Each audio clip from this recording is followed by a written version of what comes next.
Assalamualaikum warahmatullahi wabarakatuh. Jumpa lagi di channel yang keren ini, channel Mas Yanu. Oke adik-adik, materi kali ini adalah materi reduksi dan oksidasi, di mana hari ini kita akan membahas mengenai reaksi redoks.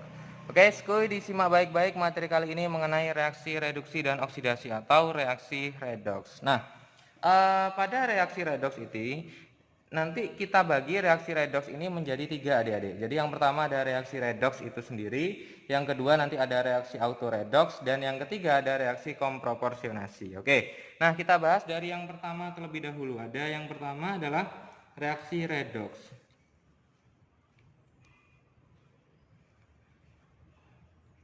Oke, yang pertama adalah reaksi redoks. Nah, reaksi redoks itu Mas Yano memberikan contoh reaksi antara Na dengan air. Jadi natrium direaksikan dengan air, maka nanti akan menghasilkan yang namanya basa, NaOH, dan dan H2. Oke.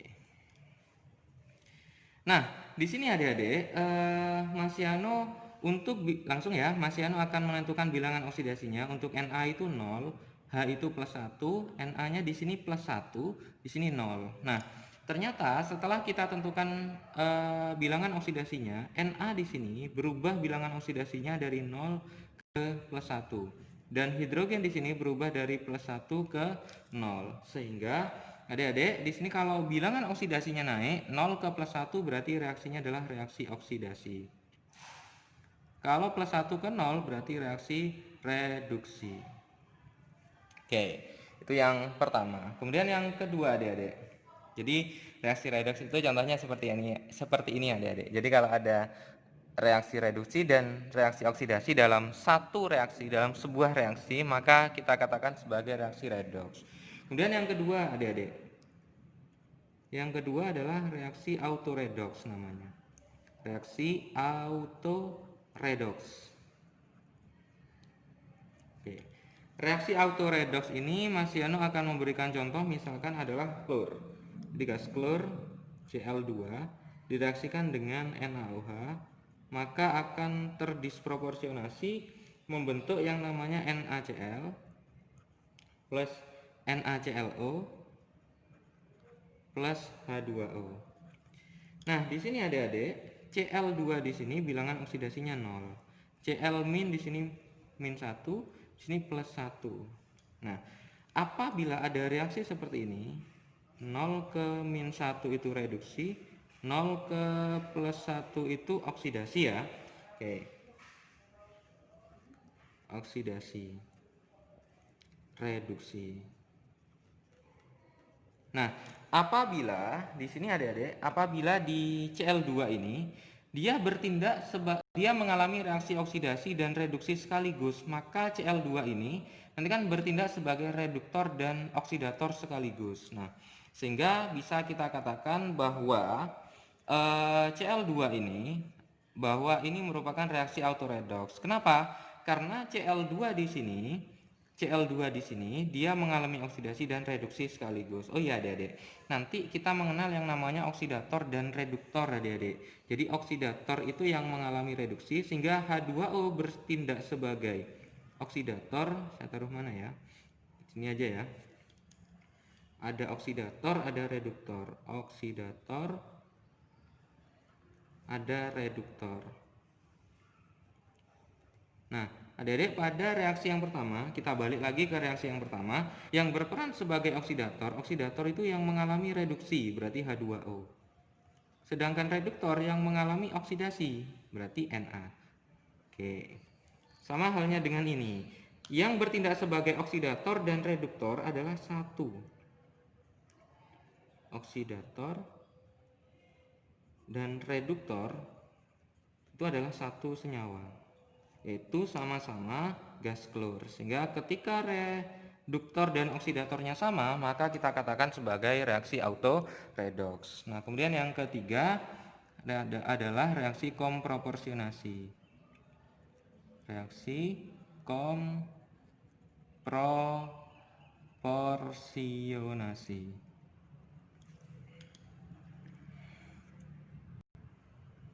pada reaksi komproporsionasi ini Mas Yano akan memberikan contoh, misalkan ada PB plus PbO2 plus asam sulfat H2SO4 mengalami reaksi membentuk PbSO4 plus H2O. Langsung Mas Yano memberikan bilangan oksidasinya. Pb di sini 0 karena unsur bebas, PbO2 Pb-nya plus 4, kemudian Pb di sini plus 2. Nah, kita lihat di sini yang mengalami perubahan bilangan oksidasi adalah Pb. Pb dari 0 ke plus 2 dan dari plus 4 ke plus 2. Nah, karena dari 0 ke plus 2 ini naik, berarti ini adalah reaksi oksidasi. Karena ini plus 4 ke plus 2 turun, berarti ini namanya adalah reaksi reduksi. Oke. Nah, di sini, oh ya, kalau sebelah kanan itu berarti kan hasil. Kalau hasil oksidasi,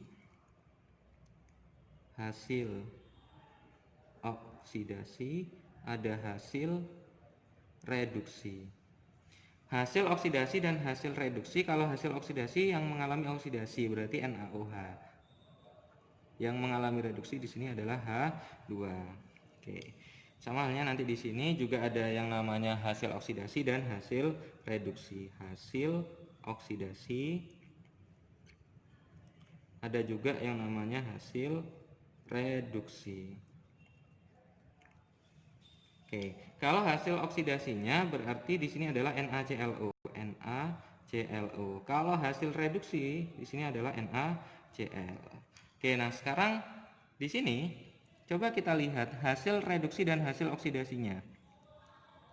Hasil reduksi dan oksidasi. Hasil reduksi dan oksidasinya adalah satu senyawa, yaitu PbSO4. Sehingga bisa kita katakan bahwa ini adalah reaksi komproporsionasi. Jadi kalau autoredox itu oksidator dan reduktornya adalah satu senyawa, tapi kalau komproporsionasi itu adalah hasil reduksi dan oksidasinya adalah yang satu senyawa. Oke, adik-adik, ini adalah reaksi redox. Oke, di sini Mas Yano punya 4 contoh soal adik-adik. Ada 4 reaksi, kira-kira mana yang termasuk reaksi redox dan mana yang bukan redox. Oke, nah untuk menentukan reaksi redox atau bukan, caranya langkah pertama kita harus tentukan bilangan oksidasi masing-masing atom atau masing-masing unsur. Nah, di sini O itu kita tahu bahwa min 2, sehingga Cu-nya adalah plus 2. Zn karena unsur bebas berarti 0. Cu unsur bebas 0. O itu min 2, Zn plus 2. Berarti di sini kita lihat yang mengalami perubahan bilangan oksidasi di sini adalah Cu dan Zn. Oke, Cu di sini turun bilangan oksidasinya, sehingga kita katakan ini sebagai reaksi reduksi. Sedangkan Zn naik, berarti ini adalah reaksi oksidasi. Oke. Karena ini ada reaksi reduksi dan oksidasi, maka kita katakan bahwa ini merupakan reaksi redox. Oke, nah kemudian yang kedua, reaksi redox yang pertama. Yang kedua sekarang, MgCl2, Na2SO4, NaCl, MgSO4. Sama halnya dengan contoh reaksi yang pertama, soal yang pertama. Soal yang kedua, kita harus menentukan bilangan oksidasinya. Kita tahu bahwa Mg itu plus 2, Cl itu min 1. Harus hafal adik-adik. Na itu plus 1, SO4 itu jadi 1, min 2. NaCl, Na-nya plus 1, Cl-nya min 1. Mg plus 2, SO4-nya jadi 1, min 2. Nah, karena di sini tidak ada yang mengalami perubahan bilangan oksidasi, maka bisa kita katakan bahwa pada reaksi ini, pada reaksi kedua bukan redox. Berarti reaksi kedua bukan redox. Oke, nah sekarang kita coba lihat contoh yang ketiga adik-adik. Soal yang ketiga, ada Br2 plus KOH menghasilkan KBr, KBRO, dan H2O. Nah, sama halnya dengan reaksi pertama dan reaksi kedua, kita harus menentukan bilangan oksidasinya. Br2 karena unsur bebas berarti 0. K itu plus 1, O min 2, H-nya plus 1. K itu plus 1, Br min 1. K itu plus 1, O itu min 2. Berarti Br berapa adik-adik? Plus 1 tambah min 2 berarti min 1. Tambah berapa hasilnya? 0. Berarti Br plus 1. H2O plus 1 min 2. Nah, Kemudian kita lihat, kita cek mana yang berubah bilangan oksidasinya, unsur mana yang berubah bilangan oksidasinya. Br 0, ada min 1, ada plus 1, berarti Br berubah dari 0 ke min 1 dan ke plus 1. Berarti min 1, 0 ke min 1 turun berarti reduksi, 0 ke plus 1 berarti naik oksidasi. Oke, yang lain bagaimana? Plus 1 sama ya, O-nya min 2, min 2, min 2, hanya plus 1. Oke, berarti pada reaksi yang keempat ini juga sama, reaksi redox. Reaksi redox atau reaksi auto redox, termasuk ke dalam reaksi auto redox karena reduktor dan oksidatornya adalah satu senyawa. Oke, nah sekarang yang terakhir adik-adik. Yang terakhir ini agak sulit kayaknya ya. Jadi sama aja, gampang kok adik-adik. Nah yang terakhir ada Cr2O72- plus Cu plus menghasilkan Cr3 plus dan Cu2 plus. Kita tentukan bilangan oksidasinya dulu. O itu min 2, ada 7 berarti min 14. Ditambah berapa hasilnya min 2? Berarti plus 12. Bagi 2 plus 6. Cu plus berarti plus 1. Cr3 plus plus 3.